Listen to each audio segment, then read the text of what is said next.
Hello दोस्तों, क्या हालचाल। भाई आपने एनिमे तो बहुत देखी होंगी, पर मैं दावे के साथ कह सकता हूँ एनिमे के बारे में ये 10 बातें आपको जरूर से नहीं पता होंगी। तो बिना देरी किए शुरू करते हैं आज की video, top 10 facts about anime you didn't know.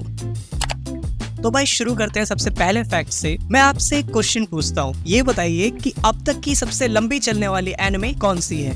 Gas कीजिए। जरूर से आपने सोचा होगा वन पीस या फिर नारुतो, पर आपको जानकर हैरानी होगी कि इनमें से कोई भी करेक्ट जवाब नहीं है। तो दुनिया की सबसे लंबी एनिमे है सजाए-सान। ये एनिमे 1969 में शुरू हुई थी और ये अब तक चल रही है। मतलब आप समझ रहे हैं 50 साल हो गए इस एनिमे को चलते हुए। अब जरा गैस कीजिए कि वन पीस के 700 एपिसोड्स हैं, तो इस एनिमे के कितने एपिसोड्स होंगे? आप सोच रहे होंगे 1000, 2000, 3000, ज्यादा से ज्यादा कितना होगा? तो मैं आपको बता दूं कि इस एनिमे के 7500 से भी ज्यादा एपिसोड्स हैं और अभी भी ये कंटिन्यूअसली चल रही है ना? ये कमाल का फैक्ट। अभी तो वीडियो शुरू हुई है, ऐसे ही और अमेजिंग फैक्ट्स आने वाले हैं, तो वीडियो को अभी से लाइक कर दो। तो बढ़ते हैं अपने अगले फैक्ट की तरफ। ओके, सिनेमा के नाम से आपके मन में क्या आता है? Web series, movies. और क्या आप जानते हैं कि जापान में इन सबसे ज्यादा देखे जाने वाली चीज अगर कोई है तो वो है एनिमे। जी हाँ दोस्तों, जापान में एनिमे हद से ज्यादा पॉपुलर है। यहाँ तक कि वहाँ की ऑडियंस हॉलीवुड और अदर मूवीज से ज्यादा एनिमे देखना पसंद करते हैं। अब इसमें फैक्ट ये है कि जो वर्ल्ड की फर्स्ट एनिमेटेड मूवी थी जिसने ऑस्कर जीता था, वो थी स्पिरिटेड अवे। पर चौंकाने वाली बात ये है कि जो इसके क्रिएटर हैं हायो मियाजाकी, ये उस वक्त उस अवार्ड को लेने ही नहीं गए।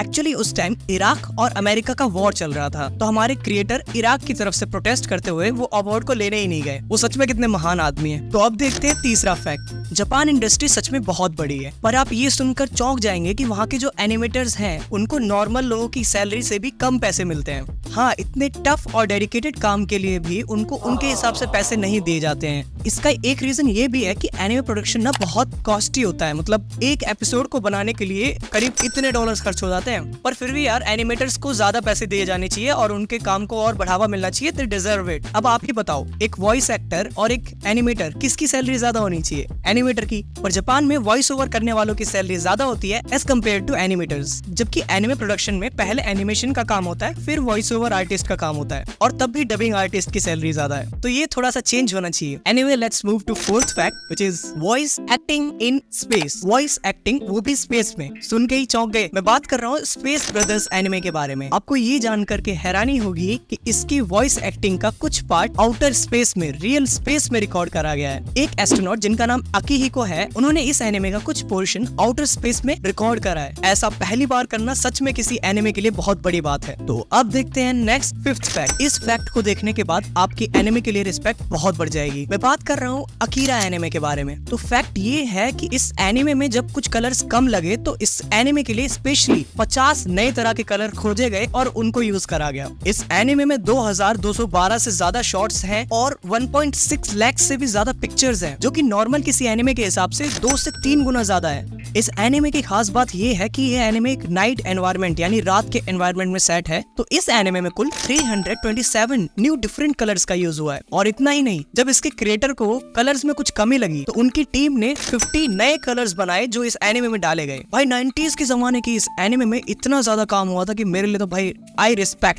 I just respect. अब देखते हैं हमारा सिक्स्थ फैक्ट। तो ये फैक्ट एनिमे डेथ नोट के बारे में है। इस एनिमे को तो बच्चा जानता है, पर इस एनिमे की ये बात आपको नहीं पता होगी कि ये एनिमे चाइना में पूरी तरह से बैन है। अब ऐसा क्यों है? देखिए, चाइना में यूजुअली ऐसी थोड़ी डार्क टाइप एनिमे बैन हो जाती है, जैसे अटैक ऑन टाइटन, टोक्यो घोल, यूजुअली ये सब बैन होती हैं। पर डेथ नोट के बैन होने का रीजन थोड़ा इंटरेस्टिंग था, मैं आपको बताता हूँ। जब डेथ नोट चाइना में पॉपुलर हुआ तो वहाँ के चिल्ड्रंस ने डेथ नोट खरीदना शुरू करा और उसमें वो नाम लिखते थे। वो उसमें उन लोगों के नाम लिखते थे जिनको वो हेट करते हैं, चाहे वो स्कूल के टीचर ही क्यों ना हो। तो जब वहाँ की गवर्नमेंट को ये पता चला कि यहाँ डेथ नोट में बच्चे अपने टीचर्स का नाम लिख रहे हैं और वो ये विश मांग रहे हैं कि उनके टीचर्स या जिन लोगों से वो हेट करते हैं वो मर जाए, तो उन्होंने डेथ नोट एनिमे को बिल्कुल बैन कर दिया। अब ये फैसला सही था या गलत, ये मुझे आप लोग बताइए। वैसे मुझे तो ठीक ही लग रहा है। एनीवे, बढ़ते हैं अपने 7वें फैक्ट की तरफ। क्या आप जानते हैं कि नारुतो एनिमे की रैमेन नूडल शॉप रियल लाइफ में भी एग्जिस्ट करती है? जी हाँ, इचिराकू एक रियल रैमेन शॉप है क्यूशु, जापान में। अब बात ऐसी है कि जो क्रिएटर है मराशी किशिमोटो, एनिमे बनने से पहले ये शॉप उनकी यूनिवर्सिटी के पास में ही थी, तो ये वहाँ पर डेली जाया करते थे और वहाँ से रेमन खाया करते थे। और उनको वहाँ का रेमन नूडल्स इतना ज्यादा पसंद आता था कि उन्होंने उस शॉप को अपनी स्टोरी में इंक्लूड कर दिया। अब उस रेमन शॉप के लिए कितनी प्राउड की बात होगी कि दुनिया भर के बच्चे नारुतो एनिमे देख रहे हैं और जिसके अंदर उनकी शॉप भी दिखाई गई है।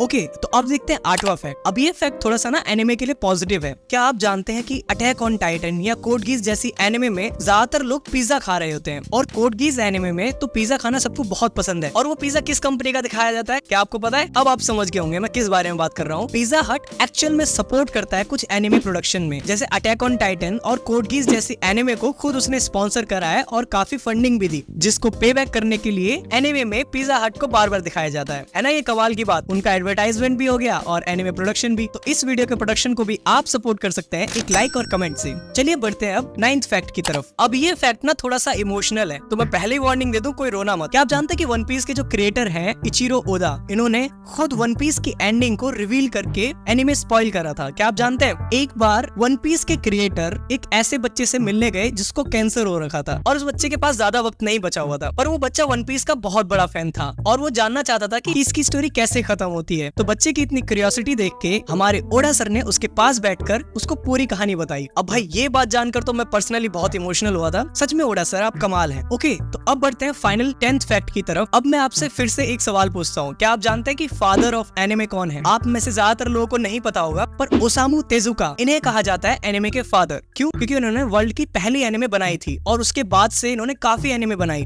अब फैक्ट ये है कि आपको ये जानकर के हैरानी होगी कि ये अपने काम के लिए इतने ज्यादा डेडिकेटेड थे। जब ये फाइनली मरने वाले थे, अपने बेड पे थे, तो इनके लास्ट वर्ड्स क्या थे? क्या आप गेस कर सकते हैं? इनके लास्ट वर्ड्स थे, I am begging you let me work. ये बात उन्होंने उस नर्स से कही जो उनकी ड्राइंग का सामान उनसे लेके जा रही थी। मतलब मरने के लास्ट मोमेंट तक ये आदमी काम करना चाह रहा था। अलग ही लेवल की डेडिकेशन है, तभी इनको फादर ऑफ एनिमे का टाइटल दिया गया है। तो भाई ये थे 10 ऐसे एनिमे फैक्ट्स जो मैं गारंटीड कह सकता हूँ कि आप लोगों को नहीं पता होंगे, पर मैं जानता हूँ कि आपको ये वीडियो देख के मजा आया है, तो मैं आपको और 2-3 फैक्ट्स एज बोनस बता देता हूँ। फैक्ट 1, जो एनिमे है स्टाइन्स गेट। स्टाइन्स गेट एक एक्चुअल कॉन्स्पिरेसी थ्योरी पे बनी हुई है जिसका नाम है जॉन टाइटर द टाइम ट्रेवलर। जी हाँ, ऐसा सच में हुआ था और ये थ्योरी पे अलग से एक डेडिकेटेड वीडियो बननी चाहिए, क्योंकि मैंने इस एनिमे को पूरी तरह से देख रखा है और इसको एनालाइज करा है। इसको मैं हमेशा से one of the best time travel anime मानता हूँ। इस एनिमे के ऊपर अगर एक डेडिकेटेड वीडियो चाहते हो तो कमेंट में लिख दो, मुझे भी इसके ऊपर वीडियो बनाने में खुशी होगी। अगला फैक्ट, एनिमे को एज अ सब्जेक्ट पढ़ाया जाता है जापान में। क्या आप जानते हैं कुछ स्कूल्स में एनिमे को एज अ सब्जेक्ट पढ़ाया जाता है? भाई ये तो मेरा सपना है।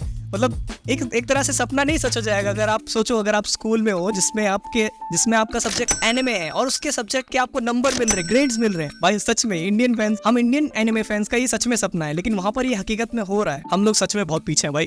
ओके, तो अगला फैक्ट, क्या आप जानते हैं कि सबसे महंगी एनिमे, वर्ल्ड की सबसे महंगी एनिमे कौन सी होगी? आप में से बहुत सारे लोग सोच रहे होंगे डीमन स्लेयर या फिर कुछ ऐसी तगड़ी क्वालिटी के एनिमे, पर नहीं। उस एनिमे का नाम है Tale of the Princess Kaguya. इस एनिमे का बजट $50 मिलियन था, जो कि एनिमे के लिए सच में बहुत बड़ा बेंचमार्क है। और ऐसा करने वाला स्टूडियो कौन सा था? Studio Ghibli. हाँ, वही स्टूडियो जिसने ऑस्कर को उसकी औकात दिखा दी।